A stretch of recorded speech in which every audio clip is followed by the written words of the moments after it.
Inilah dia satu-satunya restoran Korea yang bawa vibe dan feel Korea ke Malaysia. Annyeong Yorobun, ini dia Bangi Korean BBQ, kedai Korea paling otentik di Selangor. Dengan mengekalkan konsep Korean style, kedai ini memang betul-betul rasa vibe Korea tu. Orang Malaysia tak perlu dah nak pergi jauh-jauh makan dekat kedai yang dah tak berseri lepas ni. Korang kalau datang wajib tahu try diorang punya set grill ni. Ada 3 set berbeza and ada banyak jenis lauk yang korang boleh pilih. Termasuklah ayam, daging dan banyak seafood-seafood lain.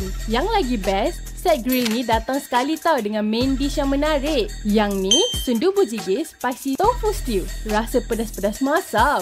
Yang ni pula bibimbap. Cara makan dia kenalah campurkan semua tu barulah sedap. Cheese tteokbokki ni pun ada peminat dia juga. Dengan rasa lemak-lemak cheese dan pedas-pedas gochujang tu, memang ngam. Last ni wajib try. Hamul Pigeon Pancake.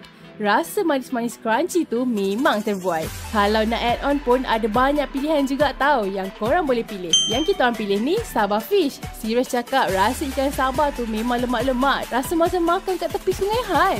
Air kat sini pun best and korang wajib try juga. Yang penting cawan dia semua saiz grande gitu. Apa-apa pun tempat ni memang sesuai untuk jadi pot lepak santai dengan Cagia, Cingguya, Oma dan apa tau. Jumpa korang kat sini. Annyeong!